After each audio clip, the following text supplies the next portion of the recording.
सभी को सलाम, आदाब, नमस्कार, सत श्री अकाल, जय हिंद, जय भारत। उम्मीद करता हूँ आप सब लोग ठीक होंगे।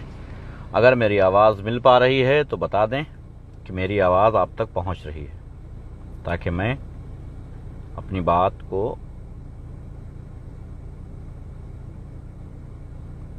आपके सामने रख सकूं। अगर आप मेरी आवाज़ मिल रही है तो मुझे बता दें ताकि मैं बोल सकूं।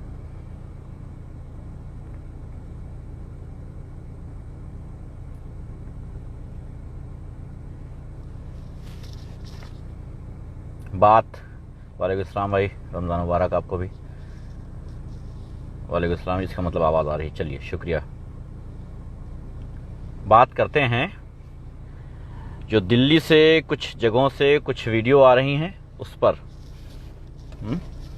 कुछ जगहों से कुछ वीडियो आ रही हैं जहां ये बताया जा रहा है, पुलिस वालों द्वारा जा करके बताया जा रहा है कि मस्जिदों में अजान नहीं दे सकते। सबसे बड़ी बात यह है ना कि मैं सिर्फ ये जानना चाहता हूं कि आखिर चाहते क्या हो। आखिर चाहते क्या हो मीन्स आप इस देश को क्या बना देना चाहते हो। जब जब हम निकलते हैं भाईचारे का मैसेज देने, जब जब हम निकलते हैं इंसानियत का पैगाम देने, जब जब हम निकलते हैं हर बार इंसानियत को आम करने के लिए, तब तब आप सब मीडिया वाले मिलकर के, पुलिस वाले मिलकर के, राजनीतिक लोग मिलकर के इस चीज़ को ख़राब कर देते हैं और हर बार जिम्मेदार मुसलमान को ठहरा देते हैं। रमज़ान चालू है, हर मुसलमान एक ही बात कह रहा है कि इस बार हम इबादतें घर में करेंगे। हर मुसलमान यही कह रहा है कि इस बार हम घरों में इबादत करेंगे, इस बार हम नमाजें घरों में पढ़ेंगे, इस बार हम घर में रहेंगे। हर मुसलमान ये कहता जा रहा है। भाई लोग शेयर कर देना इसको, ताकि उन कुत्तों तक पहुंच जाए जो कुत्ते अपने आप को इस दौरान बादशाह समझ बैठे हैं। उन कुत्तों तक पहुंच जाए। उनकी औकात कुछ भी नहीं है, कुछ भी नहीं है। गली के उस पागल कुत्ते जैसी है जिसको कोई भी देख करके लात मारता है, उस पागल कुत्ते तरह है। खैर, जब जब हम कोशिश करते हैं कि कोई भाईचारे का मैसेज दिया जाए, जब जब हम कोशिश करते हैं कि किसी तरीके से भाईचारगी कायम की जाए, तब तब आप लोग आते हैं और अपनी पॉलिटिक्स, अपनी राजनीति, अपना पावर, अपनी हिम्मत, अपनी दलाली, अपनी हर कुछ, हर वो अल्फाज मैं कहना चाहूँगा जो आपके ऊपर होता है। हालांकि रमज़ान की वजह से थोड़ा सा लिहाज और ज़्यादा करूँगा। नमस्कार राज भाई, थोड़ा सा लिहाज और ज़्यादा करूँगा। जहाँ तक लिहाज करता था उससे ज़्यादा लिहाज करने की कोशिश करूँगा, लेकिन आपकी हरकतें इस लायक नहीं है कि लिहाज किया जाए। दिल्ली से कई जगह से वीडियोज आ रही हैं जहाँ पुलिस वाले जाकर के मस्जिदों में रोक लगा रहे हैं कि साहब एलजी साहब ने कहा है कि अजान नहीं होगी। मैं कहता हूँ आपके क्षेत्र में कोई पुलिस वाला आए और कहे कि एलजी ने कहा है कि अजान नहीं होगी, उससे कहना कि लिखित लेके आओ इस मस्जिद के लिए, लिखित एलजी की साइन करके लेके आओ, तब मुझे बताओ कि हम कैसे यहां पर अजान न दें। मैं लगातार एक ही रिक्वेस्ट कर रहा हूं सारे मुसलमानों से कि आप लोग घरों में इबादत कीजिएगा। मस्जिदों में एक मौलवी रहेंगे, अपना वहां नमाज पढ़ेंगे, तिलावत करेंगे, अजान देंगे, वो काम वो करेंगे। लेकिन इसके बिना पर अगर आपकी बादशाहत, आपकी हुकूमत ये कहती है कि आप अजानों पर भी पाबंदी लगा दें, तो साहब फिर ये न कहना कि मुसलमान सुनता नहीं है। हम बार बार समझा देना चाहते हैं, चाहे वो दिल्ली सरकार हो, चाहे प्रदेश की कोई भी, किसी भी प्रदेश की सरकार हो, चाहे वो देश की सरकार हो, मैं अच्छे से इस बात को समझा देना चाहता हूं। क्या ऐसे फेक पुलिस वालों को आप समझाओ, बाद में न कहना कि जिम्मेदार हम हैं, बाद में यह न कहना कि दिशाम रिजवी की स्पेस से कोई भड़क जाता है, बाद में यह न कहना कि हम देशद्रोही हैं, बाद में यह कहना कि तुम खुद देशद्रोही हो। अगर एलजी ने किसी तरीके की कोई विज्ञप्ति जारी नहीं की है, कोई लिखित में नहीं दिया है, जो कि अभी मनीष सिसोदिया का एक ट्वीट है कि एलजी साहब ने किसी तरीके की कोई रोक नहीं लगाई है अजान होने पर, अजान दे सकते हैं, अजान पर कोई रोक नहीं लगी है, तो फिर ये पुलिस वाले कौन हैं और किसके ऑर्डर से जा रहे हैं मस्जिदों में ताला मारने। साहब फिर ना कहना कि मुसलमानों ने ताला तोड़ दिया, फिर ताला भी तोड़ देंगे, नमाजें भी होंगी और अजान भी होगी। फिर तो तुम्हारे बाप ना रोक पाए, खाकी वर्दी होगी तुम्हारे ऊपर, हमारे ऊपर भी सफेद कफन है।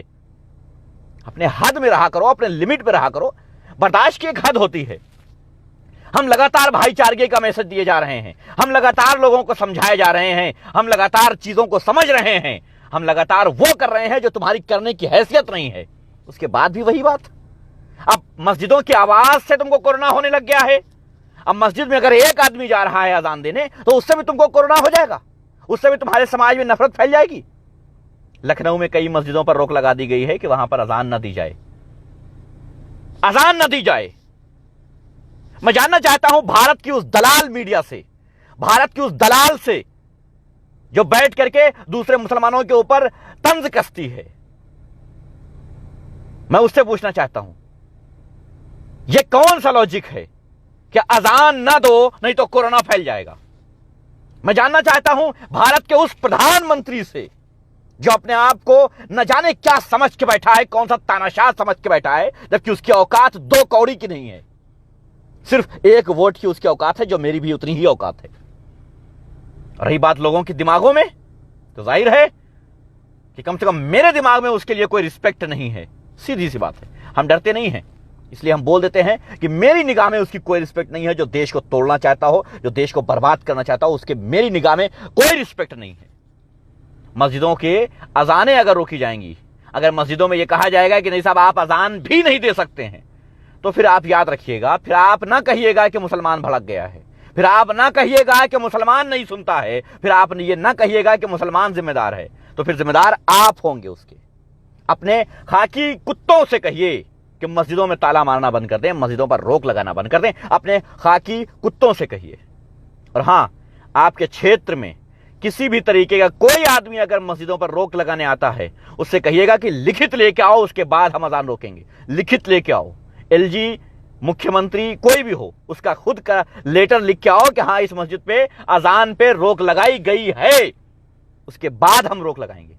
और उसके बाद हम यहां नहीं, सिर्फ भारत की कोर्ट में नहीं, दुनिया की हर कोर्ट में उसके लिए मुकदमा लड़ेंगे कि कैसे अजान से कोरोना होता है, मुझे बताया जाए।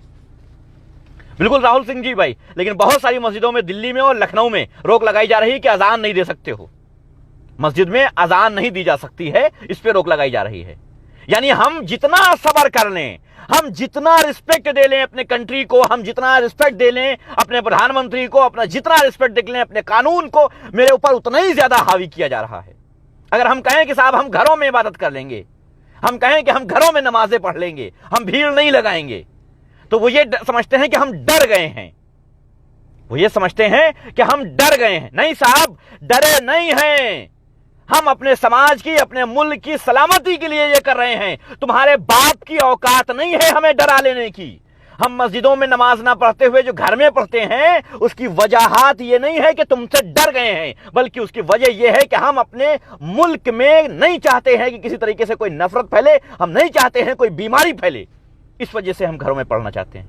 लेकिन अगर आप इस पे ये समझते हैं कि आज आपने नमाज पे ये हम मान गए हैं, तो अब चलो अजान पे रोक लगा दो। कल को आप कहोगे अजान पे रोक लग गई, अब साहब मस्जिदों पे रोक लगा दो, ताला मार दो, इनको जो है कुछ और बना दो, तो ये नहीं चल पाएगा।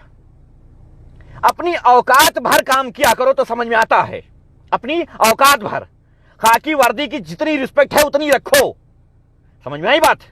वरना हमारे यहां खाकी कुत्ते भी होते हैं, ठीक है? इसलिए अपनी जितनी रिस्पेक्ट है उतनी समझो, समझ लो इस बात को अच्छे से।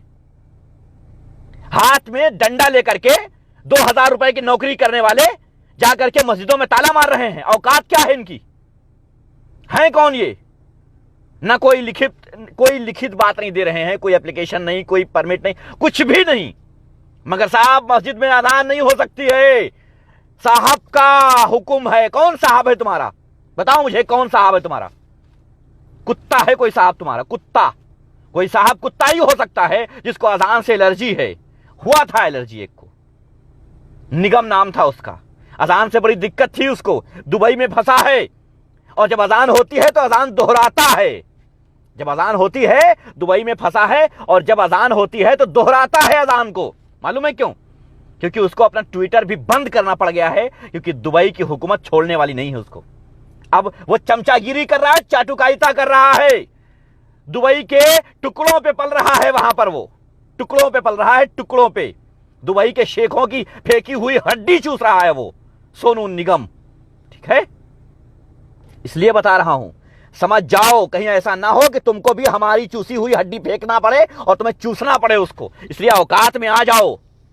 हम कह रहे हैं बार बार, हम हर मुसलमान से यही कह रहे हैं कि भाई अपने घरों में नमाज पढ़िएगा, एक मौलवी साहब रहेंगे, मस्जिद में अजान देंगे, नमाज पढ़ेंगे, जो भी करना है अपना इबादत वो वहां पे करेंगे, आप सब अपने घरों में करें, ये कह रहे हैं। और हर आदमी, हर मुसलमान इसके ऊपर राजी है, हर मुसलमान इसको मान रहा है, हर मुसलमान इस पे अमल कर रहा है। उसके बाद तुम गुंडाई करने शुरू हो गए। कुछ मस्जिदों में लखनऊ में, कुछ मस्जिदों में दिल्ली में, कुछ मस्जिदों में छोटे छोटे गांव में रोक लगा दिया। संतोष साहू तुझे कुछ नहीं कहेंगे, सिर्फ इतना ही कहेंगे कि तेरे जैसे पिल्ले, तेरे जैसे कुत्ते हमारे घर में मेरे नाम का पट्टा बांध करके बैठे हैं, मेरे नाम का पट्टा बांध करके बैठे हैं। जब मैं कहता हूं शेरू भौंक, तब भौंकते हैं।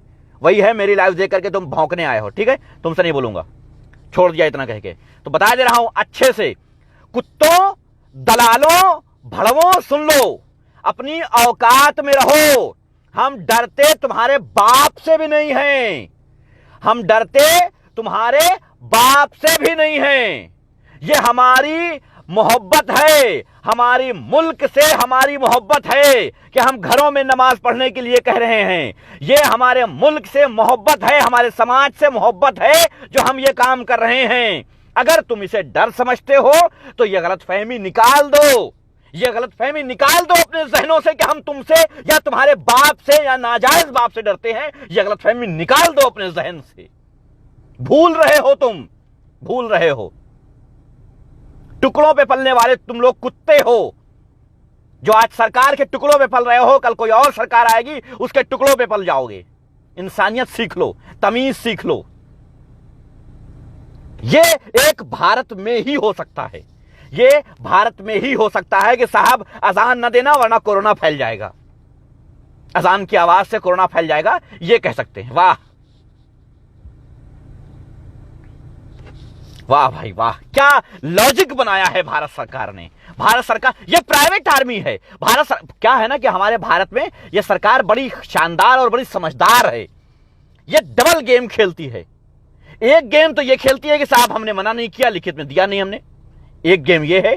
और दूसरा गेम ये है कि अपने प्राइवेट आर्मी, अपने प्राइवेट कुत्ते भेजते हैं, अपने प्राइवेट कुत्ते भेजते हैं कि जाओ साहब रोको, जाओ साहब रोक दो, बोल दो कि नहीं कर सकते। प्राइवेट आर्मी, प्राइवेट कुत्ते भेजते हैं अपने। आपके क्षेत्र में अगर किसी मस्जिद पे रोक लगाने आते हैं ना, उनसे बोलना कि लिखित में लेके आओ, उसके बाद रोकेंगे। और ये मेरी शराफत है कि हम इतने प्यार से ये कह रहे हैं कि उनसे मांगना कि लिखित में लेके आओ। हम कुछ कह नहीं रहे हैं, समझ लो, हम कुछ कह नहीं रहे हैं कि मस्जिदों की अजान रोकने जो आएगा, है ना, हम कुछ कह नहीं रहे हैं। हम सिर्फ इतना कह रहे हैं कि उससे एक एप्लीकेशन मांग लेना, उससे एक कोई ऐसी चीज मांग लेना कि भाई लिखित में मुझे दिखा दो कि किस अधिकारी ने मना किया है, ताकि हम उस अधिकारी को कोर्ट में घसीट के लेके जाएं और उससे कहें कि बोल अब यहां पर बता तू कि अजान क्यों रोकी थी, अजान रोकने की वजह क्या थी। उसको घसीट के लेके जाएं वहां पर। कौन सा कानून ये कहता है, कौन से साइंस ये कहता है, इसलिए उसको घसीट के लेके वहां कुत्ते की तरह जाएं, गले में पट्टा डाल के उसको घसीटते हुए कोर्ट तक घसीट के लेके जाएं। उसके बाद कहें कि बता तू अब। इसलिए कह रहे हैं सिर्फ उससे मांग लेना बस, और कुछ मत करना।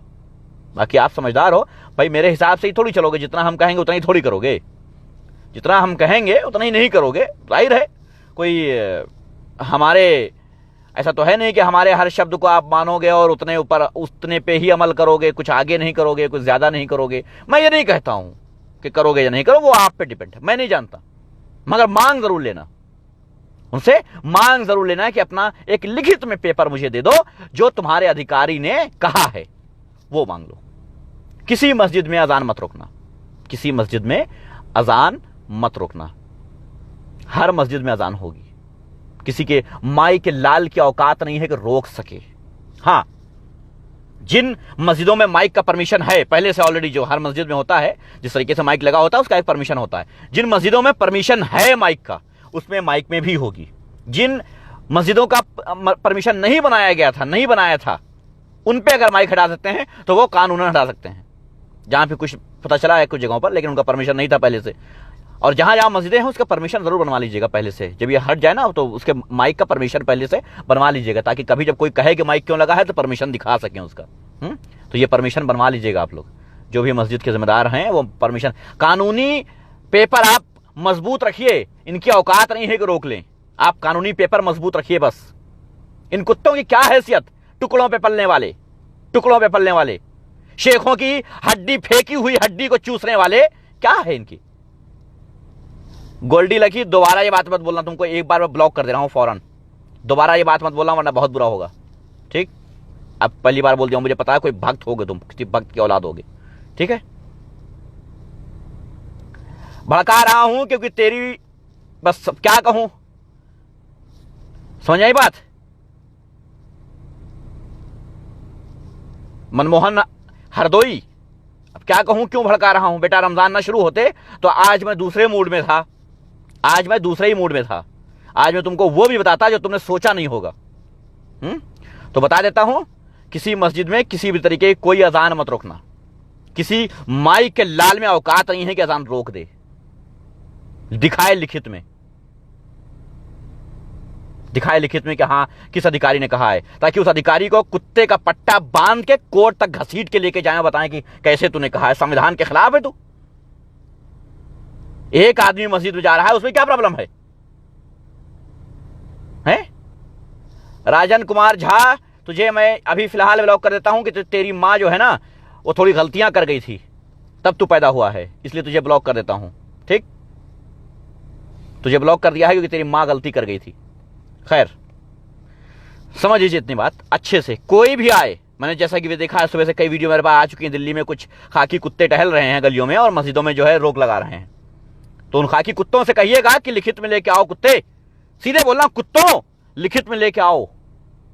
यार 2 मिनट के लिए कभी सोचता हूं ना कि इस खाकी वर्दी की रिस्पेक्ट कर जाऊं ना, ये सब मिट्टी में मिला देते हैं 2 मिनट में, सब मिट्टी में मिला देते हैं। अभी बिहार के डीजीपी गुप्तेश्वर हैं शायद, उनका क्या नाम है, बहुत अच्छा वर्क कर रहे हैं।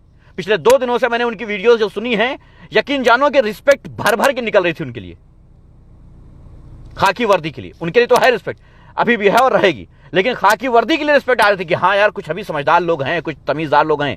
लेकिन ये कुत्ते फिर से वही काम कर रहे हैं, पता नहीं किसके टुकड़ों पे पल रहे हैं ये। अरे अगर तुम्हें टुकड़ों की जरूरत है बताओ ना हमसे, हम देंगे तुम्हें अपना टुकड़ा, हम देंगे अपने टुकड़े, हम टुकड़े फेंक के नहीं देंगे, तुम्हारे घर तक पहुंचाएंगे।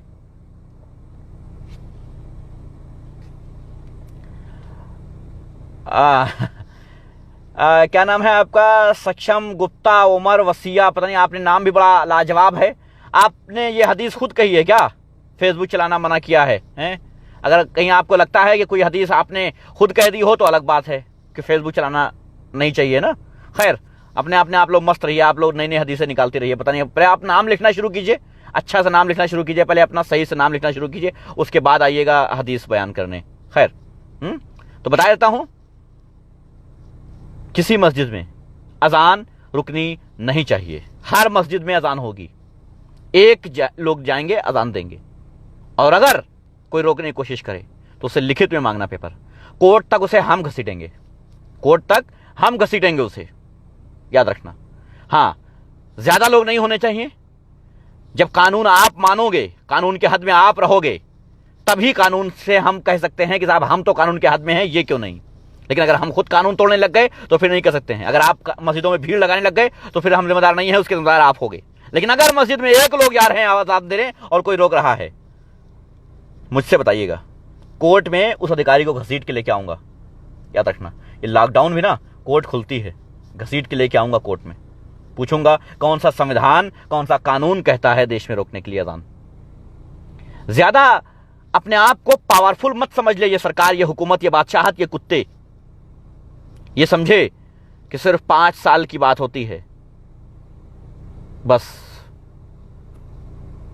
उसके बाद कुछ नहीं। याद रखना, अगर आप समझ गए हैं कि नहीं साहब बहुत पावरफुल हैं आप जो चाहें करें, तो आपका वक्त धीरे धीरे सिमटता जाता है, और सिमटने के बाद, इसलिए इतनी बात समझ लेना। चलिए, बहुत बहुत शुक्रिया आप सभी का। ख्याल रखिए, इबादत घर में कीजिए, नमाजें घर में पढ़िए, कहीं भीड़ मत लगाइए, मस्जिदों में तो खास करके भीड़ मत लगाइए, वरना लोग फौरन बहाना ढूंढ लेते हैं इस वजह से। हाँ, आपकी मस्जिद में अजान देने से कोई नहीं रोक सकता है, याद रखिएगा। ये मैं कानूनन कह रहा हूं, कानूनन कह रहा हूं। देश का प्रधानमंत्री भी आपको नहीं रोक सकता है मस्जिद में अजान देने से, याद रखिएगा। देश का प्रधानमंत्री भी नहीं रोक सकता है। शुक्रिया सभी का। जय हिंद, अल्लाह हाफिज़।